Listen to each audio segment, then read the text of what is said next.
on what they want to bring. We did have team preview up. I'm not sure if you guys have seen that already. But it looks like the players are deciding, and we've got a timer. So hopefully we can do a little bit of catch up once the players have started and see their teams, be able to introduce them to you. But here we are. We've got Wolfe Glick and Ryota Otsubo coming out. First match of the tournament. I'm so excited to see what we're going to see here. Same, and thank you guys so much for being here watching this game. It's going to be a tremendous one here from Wolfe and Ryota. I can't wait to jump into this. This is the pool stages, so they're going to play through all of their pool games. There's 4 players to a pool, and then try and advance through to those knockout stages. So every single game here counts. Every win is crucial to making yourself get through those levels, getting through to Champion of Champion. And we don't have the screens at the moment for the Pokemon. That's all going to be a little bit of a surprise for you guys. You're almost going to play it a little bit sort of along with us here, being able to see them as they're revealed. But that's one of the things I'm most excited about from this situation with these players. Who is their opponent brought? What is their strategy going to be? And how are you going to counter it? Yeah, so here we go. We're coming into turn 1 here. So let's see what they've let out. We've already had a few minutes come by from team preview. So here we see Milotic and Excadrill coming out from Ryota. Yes, exactly. I think I'm a few seconds behind here, but I can see Excadrill and Milotic there on one side, and it is the Grimmsnarl and Gyarados for Wolfe Glick. So Grimmsnarl being one of those new Pokemon that's come in here, and it's got quite a sort of prankster ability, hasn't it there, Ben? It has. So we've seen some really fun strategies coming out here from Wolfe with combinations of eject buttons and priority moves. Unfortunately, it looks like the screen's gone away, so we can't quite see what's going on here. Hopefully that'll get back to the screen, and we'll see what's going on in just a moment. Yeah, I don't know if you were able to catch it, but did the Gyarados have Intimidate? I think it did, yeah. Come back to a Dynamax. Yeah, that could be good for the Milotic there. But here we are, this animation that is just so intense, particularly if you've got that amazing battle leader, gym leader music on in the background as well. And it's going to be the Excadrill going for the Dynamax here, getting itself nice and big. You can see Wolfe kind of going through the animation there as well as the Excadrill kind of flexes itself getting ready for this game. That's going to be an interesting target down there of certain things. But Dynamax coming out from the other side as well. Which Pokemon is it, Ben? It's going to be the Gyarados coming out here. Going to be going into its Dynamax form, raising its HP just as that Excadrill has. And we've got the real matchup here from Gyarados that wants to that will do quite a lot more damage to the Excadrill. So a really good increase in pressure there. But Reflect protecting that Grimmsnarl potentially from the Max Steel Spike coming out from the Excadrill. Yeah, exactly. Grimmsnarl making great use of its prankster ability, getting up that status move Reflect, boosting up the defense of its side of the field.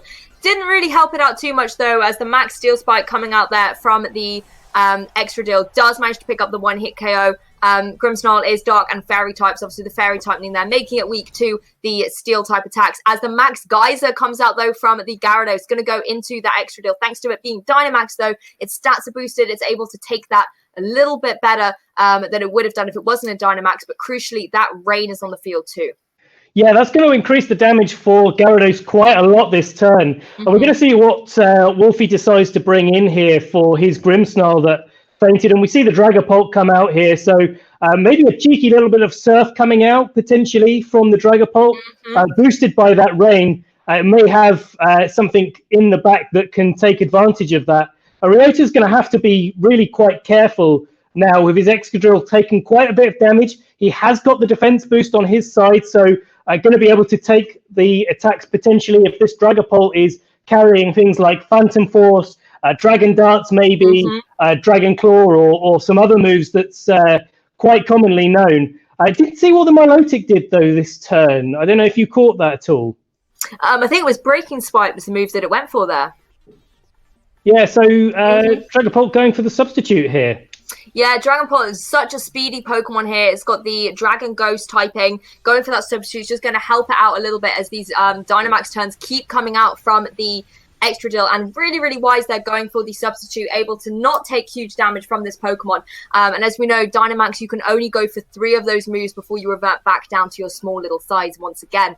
The defense, of course, going up though on Ryota's side of the field. That's something that Wolfe does have to consider as well. Maybe needs to start going for some special type attacks to get this big damage off. This time, however, getting his speed up on his side of the field as well. And you will keep those stats when you go back down as well. Breaking Swipe coming out once again from that Milotic.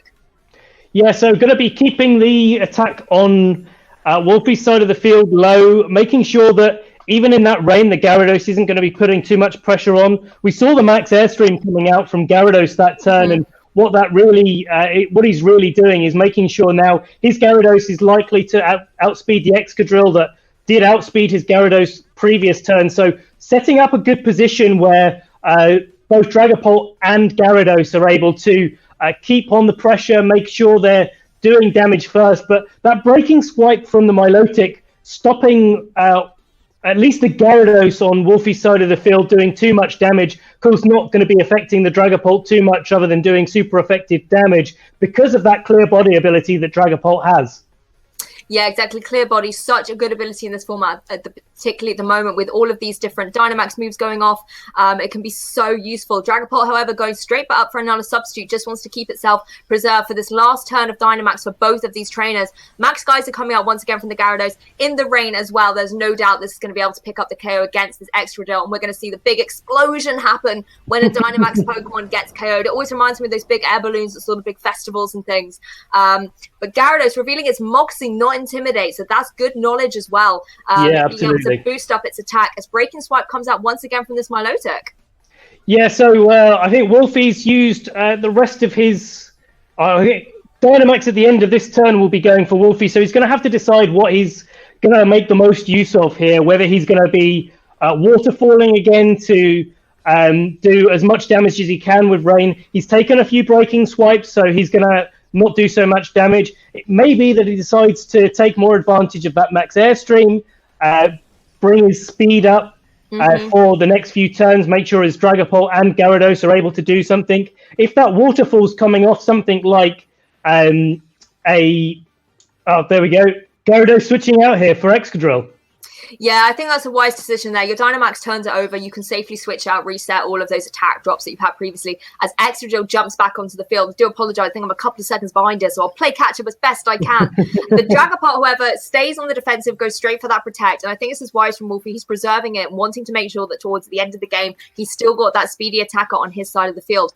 Rock Slide coming out from Tyranitar as Excadrill, having switched in, if it has got the ability, it's going to boost up its speed in this Sandstorm as well. However, first of all, takes that Breaking Swipe from that Milotic. And Milotic remaining relatively untouched in this game so far, but with these Breaking Swipes, it's just putting Wolf constantly on the back foot when it comes to offensive pressure. Yeah, it's really difficult when all of the Pokemon that you're using do have more of their stats distributed towards their attacking stats. So, they're going to have to be really careful that Wolfie's going to have to be really careful that he doesn't just lose all of the pressure that he's got. As we see the Dragapult going for a Dragon Claw into that Tyranitar, not doing too much damage. Yeah, really not doing too much there.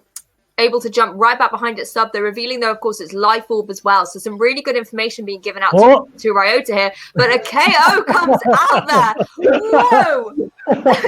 You can see Wolfie's face. He knows what he's done there. Look at him. Look at him. I don't think he's ever been happier with himself in a tournament. Not even when he won the World Championships. That was absolutely incredible from that little Excadrill there. Ryota shocked as well by the one-hit KO move coming out from Excadrill. Wolfie's still giggling to himself, but hey, that's why you put those moves on your Pokemon, because sometimes when you need them, you need them. I was just going to talk about how Wolfie needed to make sure he conserved enough ammunition to remove that Milotic from the field, and actually, he's got all the ammunition he needs 30% of the time. Brilliant turn of events there for Wolfie. He's really got the advantage now. I mean, he's got the Gyarados in the back, going to be able to pressure that Tyranitar with strong waterfalls. Going to get past Dragapult, of course, known for being one of the speediest Pokemon in this format. But Wolfie's got a Dragapult of its own, and we saw the Life Orb in the previous turn. So Wolfie's going to be able to do quite a lot of damage as Phantom Force comes out from his Dragapult.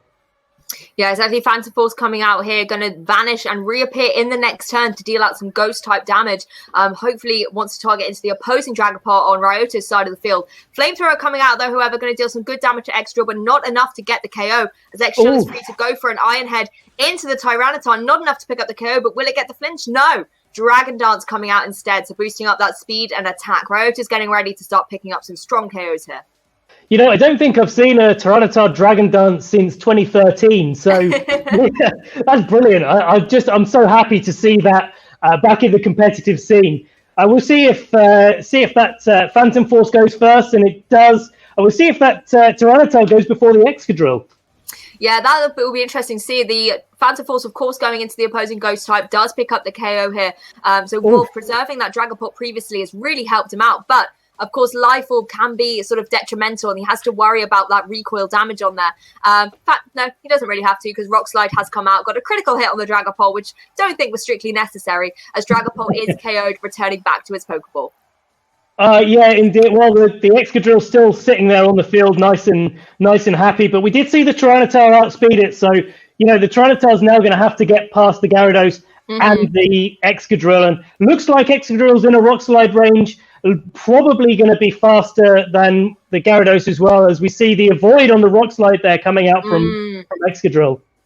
Yeah, unfortunate there from that Rock Slide. That's something I think Ryota did need, was to try and get some of those crucial flinches on there. Excadrill able to dodge out of the way. You know, it's its ground type. You know, it's kind of harmonious with the rock types. It could dodge out the way, gets an Iron Head, meaning that Wolfe Glick here is going to take game one.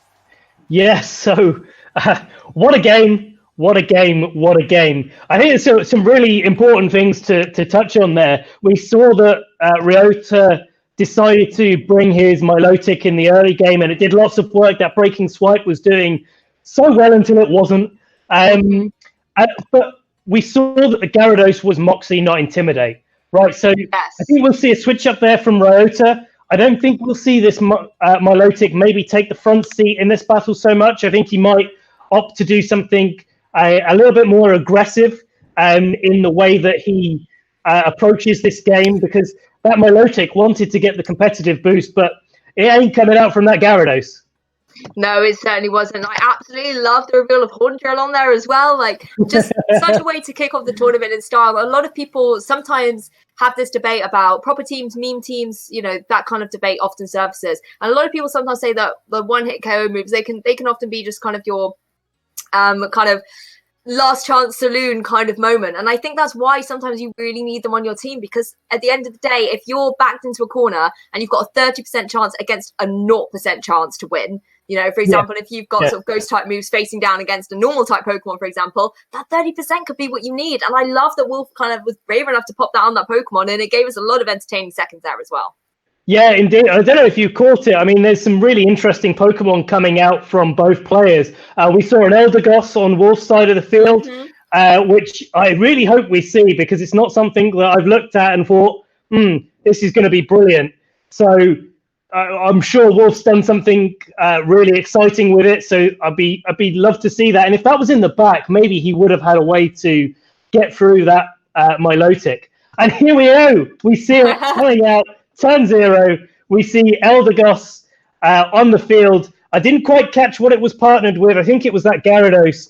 But we've seen on Ryota's side of the field, Excadrill and Milotic coming out in the lead. Yeah, so Ryota sticking with what he did previously, Excadrill, Milotic coming out, and we know that he likes to Dynamax up that Excadrill, because that could be something Wolf needs to think about. But Eldegoss, such an interesting Pokemon, new in this format, has really interesting abilities on there as well. The one that's always held me up in game has been that Cotton Down ability, where if you make contact with it, all of your Pokemon's speed are lowered on your side of the field. So that's something Ryota has to bear in mind. If he makes contact with it, he could be affecting his own speed. But again, things like Regenerator, we've seen so many times previously with Amoonguss, which was kind of the grass Pokemon that everyone liked to use, and potentially that could be the avenue that Wolf has gone down, but it is all yet to be revealed. Indeed, but what is not to be revealed is which Pokemon is going to be Dynamaxing here, and it's Excadrill again coming out from Ryota. So, you know, keeping to the same tactics, just getting that Excadrill on the field, getting it Dynamaxed, and putting on some pressure. Yeah, exactly. There we see Excadrill once again flexing itself, getting its HP boost up as well for being in its Dynamax form. Is Wolfe going to retaliate with a Dynamax? Yes, he is. I wonder which Pokemon's going to be. It could be the Gyarados once again, or he could just go for the Eldegoss, maybe trying to utilize some of its powerful moves in there as well. But it is instead going to be this Gyarados. We know that he likes to go for the Max Geysers on here. That can apply so much pressure against that opposing Excadrill. Yeah, it's another Max Steel Spike coming out, so maybe showing that he doesn't have a rock move to target down that Gyarados, but Eldegoss managing to take that attack where actually Grimmsnarl didn't that turn. Looks like Cotton Down's activating that Milotic's ability, so a drop in speed there for both Excadrill and Milotic, but a raise in special attack from Milotic there, going to be paying dividends for Ryota going forwards in the game.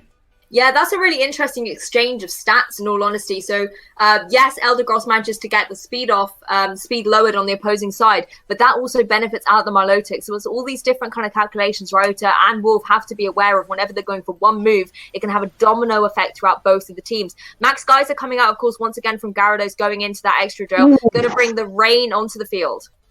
And a sleep powder coming out from Eldegoss, putting that Excadrill to sleep. So possibly no more moves coming out from that Excadrill before it goes down.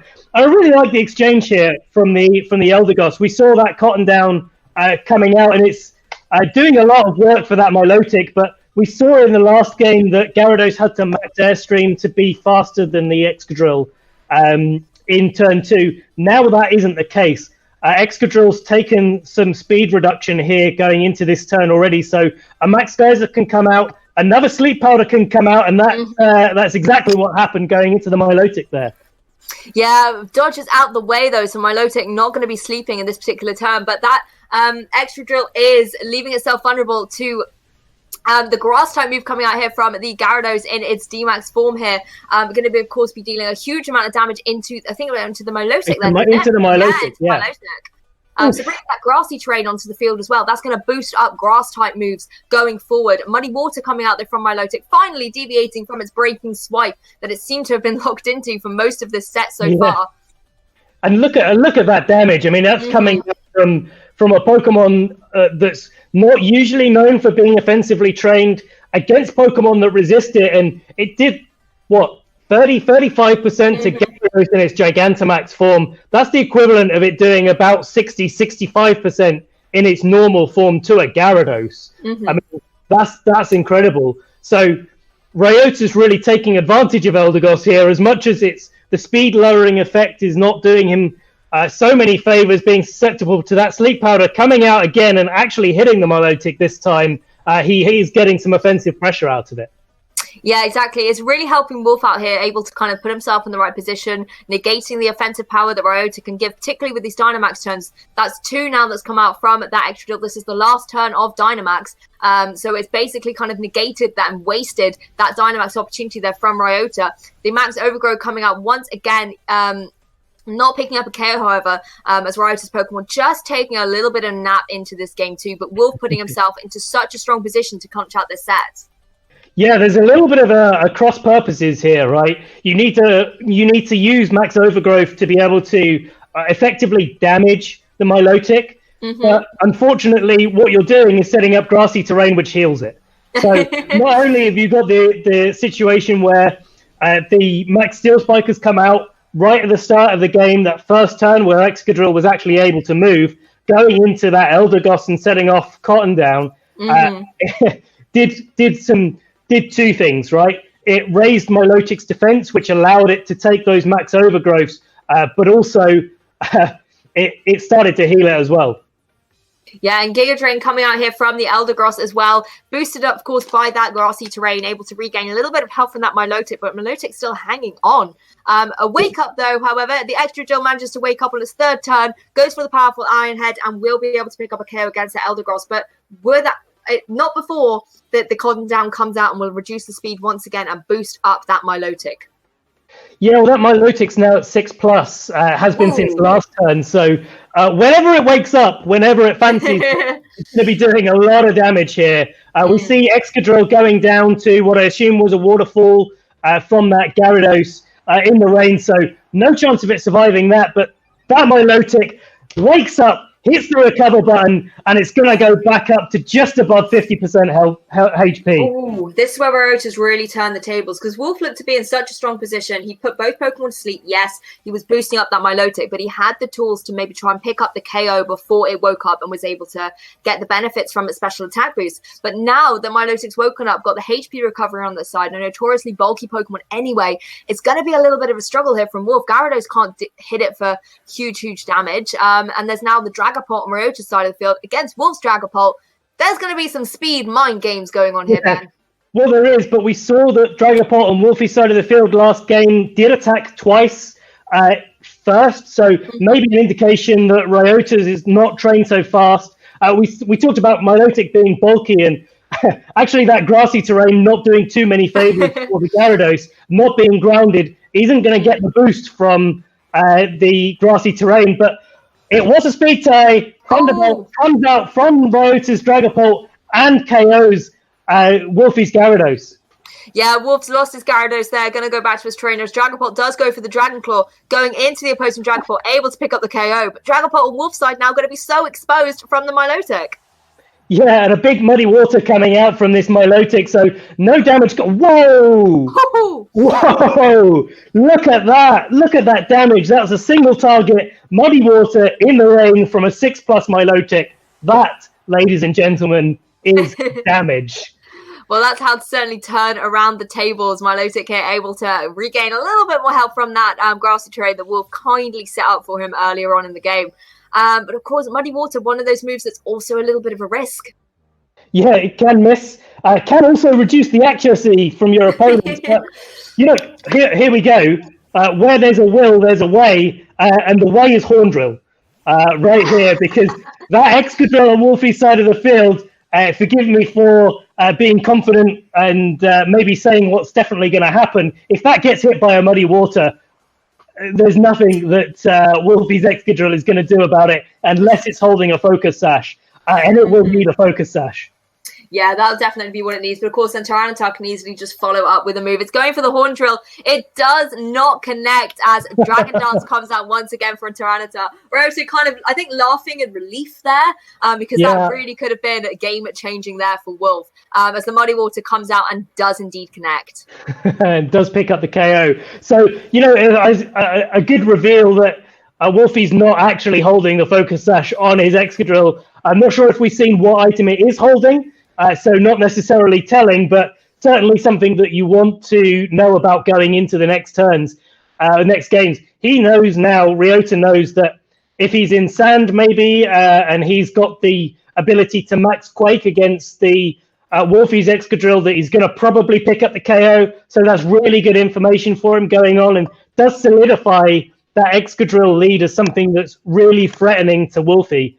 The question is Wolfie going to bring that Eldegoss again? Is he going to do something of a similar vein and let Ryota just go nuts with his Milotic? Or is he going to try something a little bit different this game? That was the thing. The Eldegoss actually had a really solid strategy, and I really like the adaptation he did. But because of the Milotic getting that competitive boost, it kind of had a negative effect on him, particularly when he then also set up the grassy terrain. Yes, that also boosts the Giga Drain from the Eldegoss, and you can see the synergy on his team working really well. But it also then was detrimental to him, and Ryota was able to use that advantage and completely turn it on its head. Also, waking up at the times that he did were quite beneficial for him. As far as I'm aware, the Excadrill, I think, could have had one more turn of sleep. It wasn't a guaranteed wake up. I might be mistaken, but I think so. Yeah, it could potentially have stayed asleep on that turn, giving Wolfe another opportunity to deal out some more damage. So it'll be interesting to see if he's going to change things up dramatically. We've seen him go for Gyarados every single turn, get it Dynamaxed up on that turn one as well. And that's another interesting thing you can think about. Are they going to preserve their Dynamaxes? We saw Ryota basically have his Null and Void in that game. Does he maybe want to save it for more of the end game? Well, this is something that's going to be more telling as the game goes on, right? When do you Dynamax? Do you do it turn one? Do you get the pressure off first? Or do you try to preserve that for the later game? Actually, this time we have seen the leads come out. It's going to be exactly the same. So Eldegoss and Gyarados for Wolfie coming out, and Milotic and Excadrill coming out for Ryota. Yeah, exactly. Sticking with those leads there. And I think it's interesting now in this game 3 situation. Like, this is one of the things I love about Pokemon. You get to come into that game 3 with all of the knowledge that you've got. You're a game apiece. It comes down to this one last game. How are you going to play against your opponent? It's not just the 2 Pokemon on the opposing side of the field you're playing. It's also the mind of your opponent player. Yeah, exactly. And just as we were saying, do you Dynamax early? Do you not Dynamax early? I think we've decided in this format that, or at least in this set, that we Dynamax early. We get it in, we get it out of the way. Excadrill going into its Dynamax form, and we're probably going to see the Gyarados again coming out to Dynamax. It'd be quite interesting to see if we saw the Eldegoss Dynamax, but no, tis the Gyarados. It is coming out. We're going to see potentially another Max Geyser going into that Excadrill again, and a Steel Spike going into that Eldegoss. We shall wait and see. Yeah, exactly. They're the sort of Dynamax moves that both these players have opted for, and you know exactly who their targets are going to be. Helping Hand, however, coming out, though, going to help up the Excadrill there, going for a Max Steel Spike. We saw last time it was not enough to pick up the KO, but is the Helping Hand enough to help it out? I think it looks like it. We're just seeing the Cotton Down effect, dropping the speed of Milotic and the Excadrill, and we'll see the competitive activate there, raise the special attack of Milotic. So let's see what happens there. We have Eldegoss fainting. Yes, we do. So that Sleep Powder is not going to feature in this game. The Airstream comes out onto the Milotic, doing a little bit of damage, raising the Gyarados' speed back up to its normal level, and is that leftovers coming out from the Milotic? I think it may well be. Sorry, I've just lost a little bit of a connection here. I will be jumping right back in a moment. I'm sure Ben can keep you updated on what's happening there. So I think the speed went up on the Gyarados. Am I correct? That's where I just lost my signal. Yeah, it did. The speed went up in the Gyarados, and Milotic was there just munching on its leftovers. So here we have Excadrill coming back in for Wolf, and so he's activating his Mold Breaker, going into this turn. So it looks like we've got a completely different dynamic, right? Wolf was able to survive as long as he had because both of Ryota's Pokemon in Game 2 were asleep. And now Ryota's making the adjustment to Helping Hand to make sure he got the KO on that Eldegoss early doors. I'm not going to get so many special attack boosts from Cotton Down in this game, but I think he's probably got as many as he needs. The question is now, does Wolfie revert to something like a Horn Drill, or does he decide to try something a little bit more consistent, maybe go for that Max Overgrowth again, and high horsepower coming out onto this Milotic? Yeah, go for the high horsepower there. Good reveal as the Max Airstream comes out from Gyarados once again. I'm back in the action. I think I've lost my lag as well. So happy days across all of it here. Excadrill, the Gyarados, they're getting its speed boosted up as the Max Quake. So this is the ground type Dynamax move coming out from the Excadrill on Ryota's side. I'm going to go powering into the Excadrill on Wolfe Glick's side of the field as well. Cause super effective damage, and we'll get the special defense boost as well. That could certainly come in helpful later on.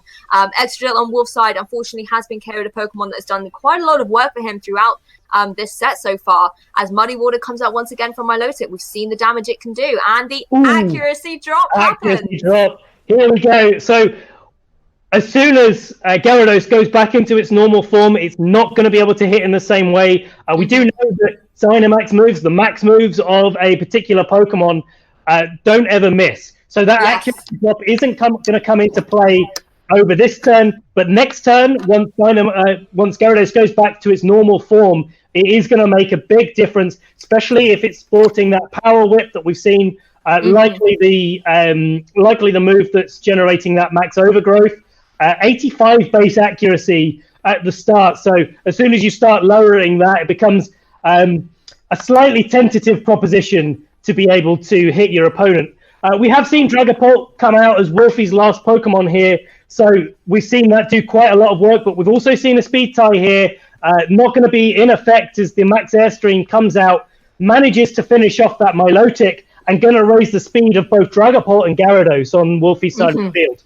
I mean, one Pokemon that doesn't often need a speed boost is that Dragapult, being so speedy itself. Gyarados as well going to get the cheeky Moxie boost, raise its attack up a little bit higher as the Dragapult goes for the Phantom Force. So not only is it super speedy, but it's also able to disappear nice and quickly, be able to attack strongly in the next turn. Max Steel Spike Call comes out, so that Dragapult disappearing with the Phantom Force, really, really good there for Wolfe, able to avoid taking that damage.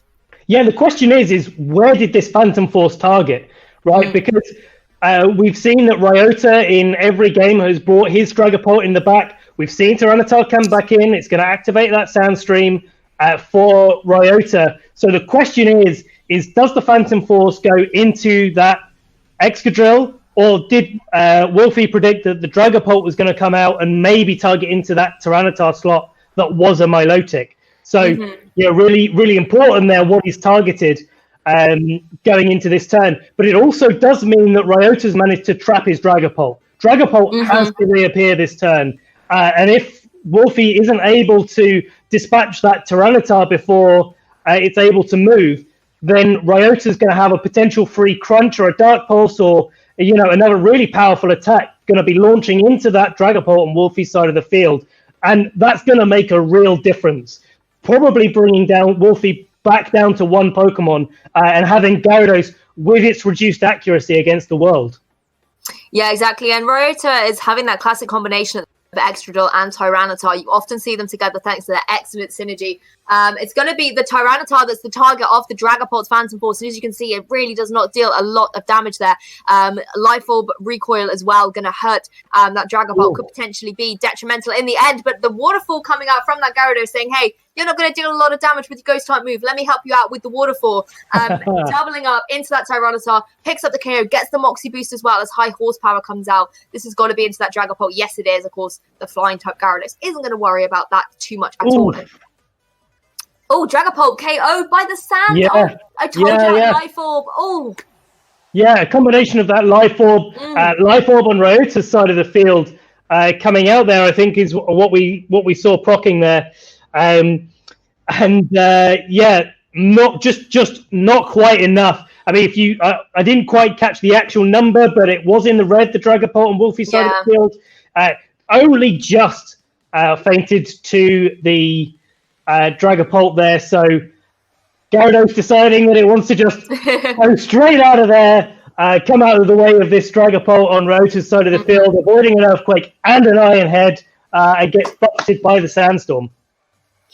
Yeah, exactly. And, dodging out of the way there, going for the bounce, just getting herself off the field, could potentially have scouted around something like the Phantom Force if you're maybe able to kind of dodge out of the way of that. But that there's Thunderbolt on that. We've seen it previously. And it actually avoids. That's heartbreak for Wolfe. I know. And one of the things that Wolfe could have done in that situation, maybe if the bounce had connected, may have been able to get the paralysis. So, where there's a will, there's a way. Actually just ended up avoiding the bounce altogether. Didn't get that chance for a paralysis, and that was probably his only way back into the game. And Ryota is your first winner of this set. Congratulations to Ryota. Well played, and commiserations to Wolfe Glick. Fantastic game. What a comeback there from Ryota as well. And like you said, congratulations to both these players. They clearly executed their teams really well. But Ryota, just that Milotic, able to sit there and really work around the Eldegoss strategy that Wolfe had, I think really helped him out there, particularly in that game 2. And then in game 3, it forced Wolfe to have to adjust. And maybe at the last second, having to completely change up your game plan or maybe find a different route to victory in the time limit that you have can be so difficult. And particularly early on in a format where you're still experiencing different things with these Pokemon, different kind of concepts and builds. It can be quite a difficult thing to do, but Wolfe still played that phenomenally, took a very commanding game 1, even with the horn drill. I love that. Yeah. It's a little bit of action that we all love to see. Well, this is it. I mean, if you look at the team composition of Wolfe, he didn't really have a good way to tackle Milotic, especially not with those defense boosts that Excadrill was providing with its max moves.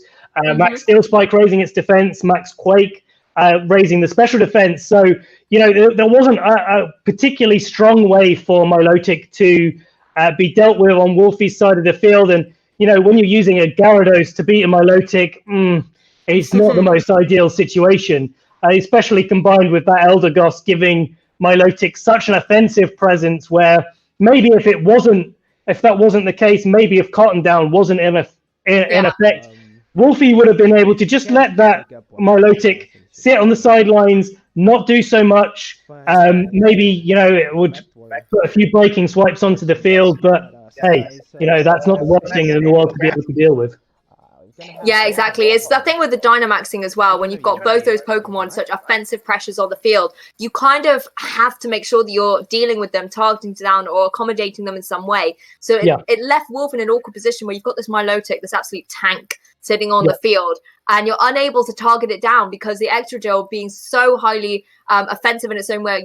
Wolf didn't have Intimidate on his Gyarados, so he wasn't able to weaken that Excadrill in any way, shape, or form, unless he hit it with Water-type moves. And if you're doing that, then you're not targeting the Milotic. And I think Ryota was just able to kind of capitalize on making Wolf have those split decisions, stopping him from going all-out offensive on one Pokemon because he had a double threat on the field.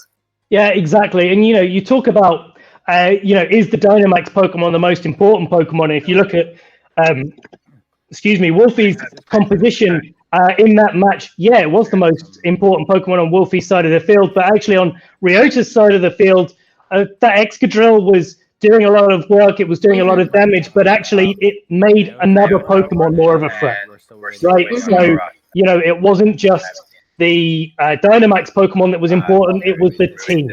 And that's going to be something I really hope we see more of in this tournament. People using their Dynamax for both the Dynamax and for the Pokemon that they're partnered with. You hear me though? You good? Yeah, exactly. And I think the other thing I loved is on Ryota's team, he had that great synergy we talked about with the Excadrill and Milotic and that kind of splitting divide of your targets. But he also had the Tyranitar, and Tyranitar Excadrill is such a classic combination. And I think that he was able to not only gave himself the option to lead with either mode, but he gave himself particularly in that game 3, he was able to go with that first strategy with the Milotic and then still had Excadrill in position to bring in Tyranitar. And it was just like wall after wall for Wolf to have to take down.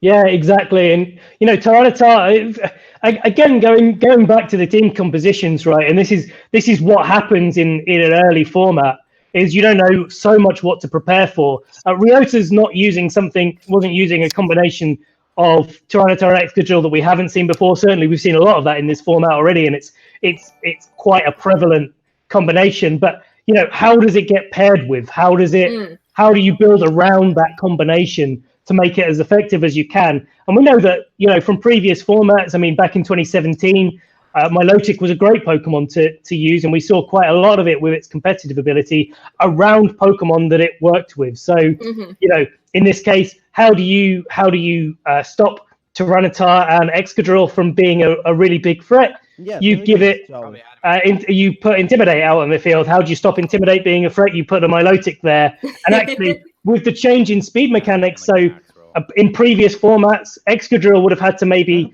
protect, the Tyranitar would have to switch out, and then the next turn, the Excadrill would have gained speed from its Sand Rush.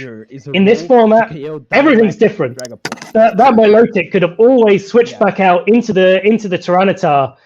The Excadrill would have got speedy straight away, as well as Dynamaxing potentially. We saw it all 3 games go for Dynamax in the first turn, and then be offensive straight away. So there's another point to be made about how do you really take advantage of the new mechanics. And Ryota showed that actually you can do a little bit of a half and half and then get the maximum advantage out of it. Another thing we could talk about, I know on the stream we were hiding kind of the main team preview because we didn't want to reveal items and all that necessary information straight away, but we can still talk about the actual 6 Pokemon that they've brought, as in any tournament we are allowed to know those. And I think interesting enough from Wolf, we saw the Dragapult, the Grimmsnarl, the Gyarados, the Excadrill and the Eldegoss, but his 6th Pokemon was that Arcanine.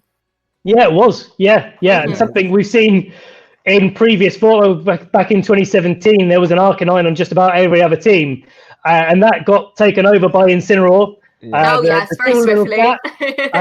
It may be back now. We'll see. We'll see how this format shapes out.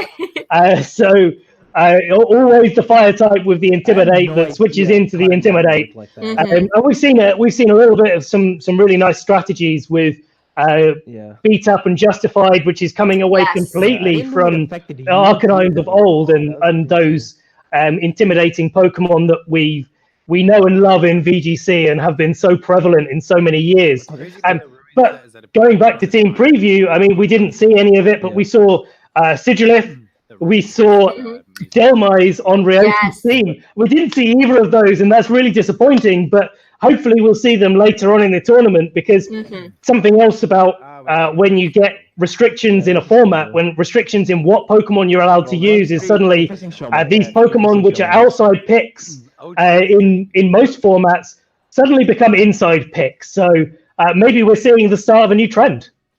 Yeah, exactly. And Dalmise, I think, as well, it's really interesting Pokemon with that Ghost Grass. I'm trying to merge them into one word there. Ghost Grass typing is really, really interesting. But I think if you're Ryota, you really did pick the best Ghost type Pokemon to go for with that Dragapult. You needed to make sure that you at least matched the speed of the opposing Dragapult on the field there. And Dalmise being such a slow Pokemon, often seen maybe in Trick Room situations, more traditionally. Wouldn't have been sort of the best pick necessarily for that team, but it's kind of good to see that he's got that creativity flowing.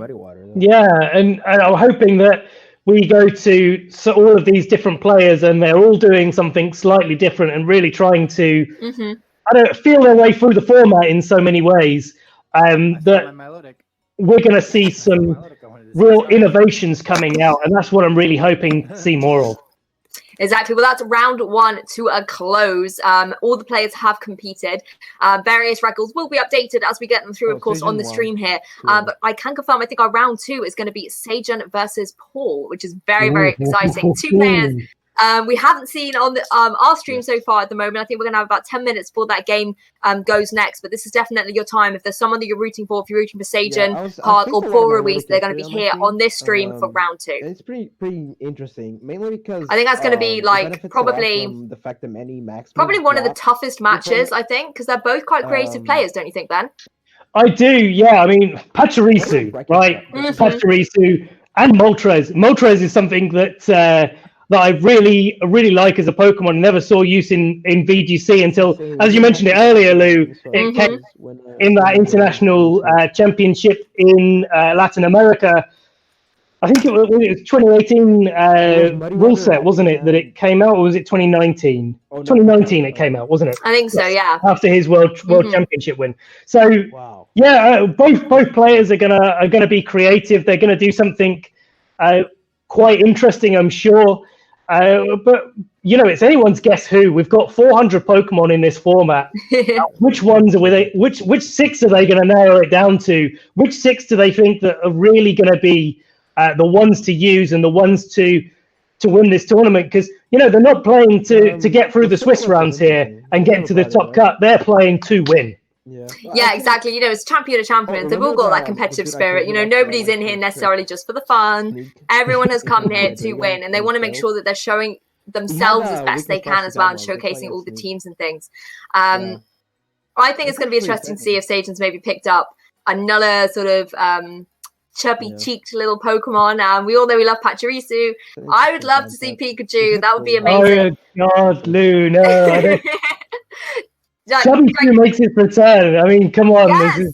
Gigantamax Pikachu is amazing. But also another Pokemon that came into Generation 8 is the Morpeko, which is another very interesting Pokemon.